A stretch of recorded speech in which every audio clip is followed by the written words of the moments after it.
Man, honestly, I don't know who you are, but I go by the name of Colin. And we're about to mummify the year. We're about to wrap it all up. One of the videos I got for it right now is the best songs of 2024. We got a top 22. It ain't gonna be a long video. It's gonna be short, brief, concise. Cause you don't know what a column is. So I ain't trying to keep you for a column length, bro. We got a wide range of music too. We got some pop, rap, this, that, all that, man. We got like anything you've been listening to this year, I promise you. It's not on this list. Listen to something better. Starting at number 22, though, we do have Shame on the Devil by Vince Staples. All I'm saying is the way that Vince Staples is able to carry himself well and he's doing these introspective type of cuts, these real laid back, spaced out, telling you how he really feels. Should definitely be an inspiration to some of you corny motherfuckers, bro. Cause you trying to get introspective, but some of y'all just say some ass. I gotta be truthful with you. If you're trying to learn how to be introspective, how to show your thoughts, feelings in a certain type of way, Shame on the Devil by Vince Staples is for you. 22. The collection of producers that worked on this song knew how important the dynamics were in the production. They had the mixed wide pan. So in both ears, you'd feel it. The melody switches in the second verse, making sure the laid-back Vince Staples cut was going somewhere when it came to how the listener was going to feel and engage throughout the 3 minutes. And I would be fine with all of that, as it is. But coming to the end, we have Miss Maria herself. Coming in from the Marias, we got that band. Just on some type shit, bro. Just randomly out of nowhere. Not even like on a feature or nothing, bro. Just she there. Tight shit. At 21, we got Hijack, and I'm trying to tell you, if you didn't know what an A$AP Rocky was until he got with Rihanna, you're probably 12. And what you get out of this is every era of A$AP Rocky being portrayed over the explosive production.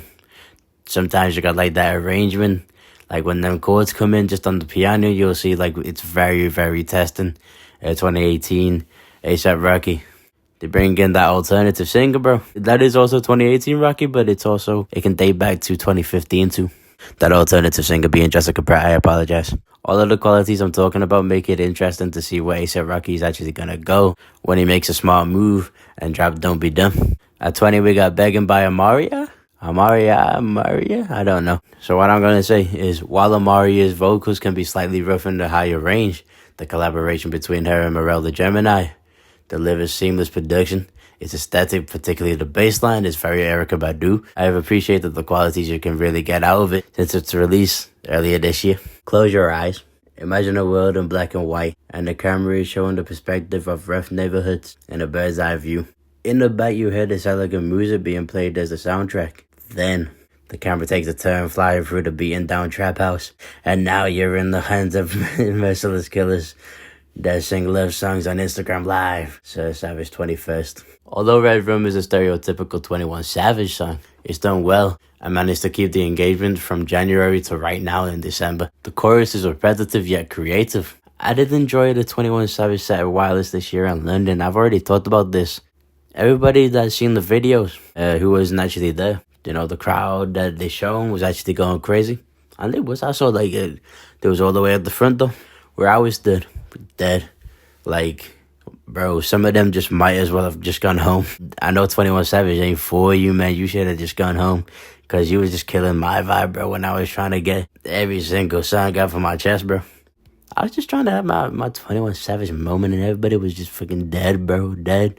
Like, R.I.P. you dead, bro. Like, I'll see you on the funeral next Tuesday type of dead, bro.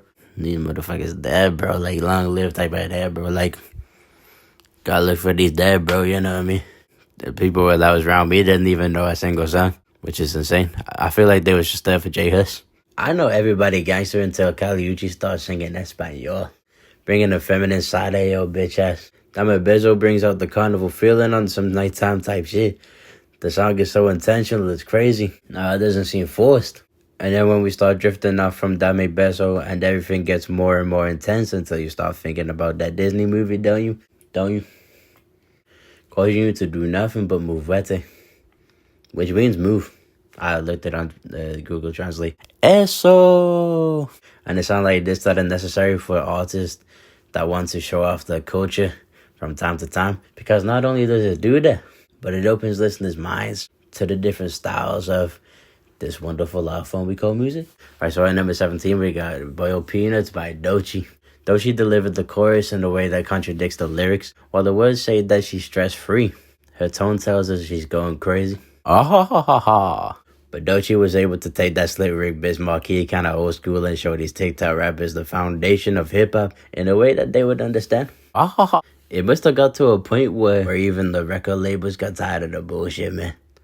Because with the songs like Boiled Peanuts or number 16's placement, which is Terrapin by Clairo, these are songs that show the importance of certain things when it comes to music. Terrapin was able to demonstrate the importance of musicality in the arrangement. Yes, this song would make an amazing Alchemist, Freddie Gibbs, Madlib, sample. But taking the song for what it is will help you appreciate the art of music itself. And it's so concise, there's nothing to bitch about. So at 15, we got that Billie Eilish y'all been waiting for some reason, bro. We got that Birds of a Feather. To me, this is what Passion Fruit would sound like if Drake was a blue-eyed white girl. It's so tropical in the melodies, but still has that I'm Billie Eilish and life sucks side to it. Her softly spoken vocals over the finished production stays true to her roots, which is a good branding, but also what keeps this song from being a one-time listen. You know, it could have been something you just get in the phone calls when you're being put on hold. However, from the way that Billie was able to brand herself, you're going to listen to it a few times at least, bro. That pre-chorus has the nicest melody out of it all. And when Billie brings herself to belt over the last chorus, it takes it to a climax which is important. And I hope 2025 has songs that understand why. I've a runner off the drugs by JPEG Mafia. If you should take anything from this video, it should be song structure, arrangement, and the fact you rap motherfuckers don't have to always rap in 4/4. As whether JPEG Mafia is either on drugs or after drugs, he still manages to rap over 6/8 time signature with the AI Future cover. I was actually looking up the original song, but it turns out that's an AI robot singing the Future song. The fact that I looked it up because it sounded so good, this robot shit is getting scary, man. I can't lie. And I think the only person that's going to be able to benefit from it might be Janelle Monáe. Anyway, the way that JPEG Mafia does rap over this AI Future song with the 6/8 time signature, it's so low-key and seamless that he's kind of bitching everyone who can't find a pocket onto one of these type of songs, man. Coco Jasmine Sullivan Jones and the big lady in the jail, man. Singing that real soulful R&B, bringing the 90s to the right now. I don't expect Miss Coco Jones to be anything but elegant. And we definitely needed something on the level of ICU. That's true. That's very true. So here we go 2 years later. And she dropped another R&B classic on your dumb ass. You'd have to stop the world just to stop the feeling. Something for the alphabet community for the one time. Hey, oh. Now, I don't get the picture in the cover. But I do appreciate the Tone Chappelle. but I do appreciate the Tone Chappelle. Run it back. But I do appreciate the Tone Chapel delivers the chorus. Absolutely, that's why I had to even consider it on the list in the first place, man. Of course, with Dave Chappelle Rowan being an Aussie singer, the lyrics are importantly poetic, which is why you'd have to stop the world just to stop the feeling hits as hard as it does type shit. And I ain't even part of that alphabet community, but I know poetry when I see it, man. So the last song before we get to the top 10, is a TV40 Swifty in this house, man. Yo, shout out to the posse right now. We got a TV40 Swifty. Tell y'all to be sad in the gorgeous way. I prefer the relaxed alternative songs when it comes to pop most of the time. And what they do well apart from give the blue-eyed white girls an identity is the chorus game is unmatched, and as an artist, I'm trying to know what they are. You know, it's the dynamics and the production, the chords, just how that feels. It's kind of like Shame on the Devil in a way. And bringing it back to why I would appreciate a song like that is the likes of the Marias. The EP with the songs like Kyrie New, Ruthless, like that, them type of songs, Over the Moon, them type of songs got me into songs that do sound like this. So when I listened to that Sabrina album, as soon as this came on, I knew it had to be something, man. Alright, so right now we finally on the top 10. Starting off with that top 10, Bandit by Don Toliver. But Don Toliver got that Tame Impala sample mixed into some rage, which is a more commercial take on the subgenre, but it's full of energy. And I did see Don Toliver at Wireless the same, like the day after I seen 21 Savage. And based on the way that I felt after, during, before the actual performance, I think Don Toliver actually had my favorite set of the whole weekend. And people did do better than him, like Nicki Minaj did better than him, Doja did better than him. But the way that I was really feeling Don't tell her I'll be feeling you for it, bro. But I did buy a Doja Cat t-shirt. She was my favorite artist there, but Don't Tell Her set was the best, I can't lie, to me. Just the way that I was feeling. So at number 9, we bring it to Kick Though by G Perico.